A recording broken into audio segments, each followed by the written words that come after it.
তো আজকে চলে এসেছি ব্যারাকপুর আর সেই ফেমাস দাদা বৌদির বিরিয়ানি, যার এত নাম এত ডাক। তো সেখানে চলে গেছিলাম খেতে, বিরিয়ানি ট্রাই করতে। এবং সেখানে দেখো প্রথমেই গিয়ে মেনু কার্ডটা দেখে নিলাম। তো মেনু কার্ডে শুধু বিরিয়ানি নয়, অনেক খাবার অ্যাভেলেবেল গাইস। আর আমার মতে তো ঠিক আছে, দাম ঠিকঠাক আছে। তো তোমরা যার যেটা জুম করে দেখে নাও, এখানে আমি মেনু কার্ডটা শেয়ার করে দিলাম। তো আমরা প্রথমেই নিয়ে নিয়েছিলাম হচ্ছে ডায়মন্ড ফিশ ফ্রাই, আর যেটা খেতে জাস্ট অসাম, মানে অমৃত। এই যে সঞ্জু খাচ্ছি এবং সে রিভিউ দিচ্ছে, দেখো শুধু জাস্ট দারুণ খেতে। এটা তো আমার মানে মাস্ট লেগেছে, বিরিয়ানির থেকেও এটা আমার বেস্ট লেগেছে। তোমরা গেলে অবশ্যই কিন্তু এই ফিশ ফ্রাইটা খেতে ভুলো না, ফিশ ফ্রাইটা অবশ্যই খেও। তো তারপরে নিয়ে নিয়েছিলাম নরম নরম একদম তুলতুলে মাটন বিরিয়ানি। মাটনের কত বড় পিস ছিল দেখো।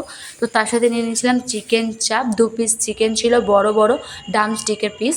তো তারপরে অনিয়ন স্যালাড নিয়ে নিয়েছিলাম, আর আমাদের ধনেপাতার চাটনি দিয়ে দিয়েছিল। আর আমি ওটা দিয়ে যখন খাচ্ছি, আহা অমৃত জাস্ট।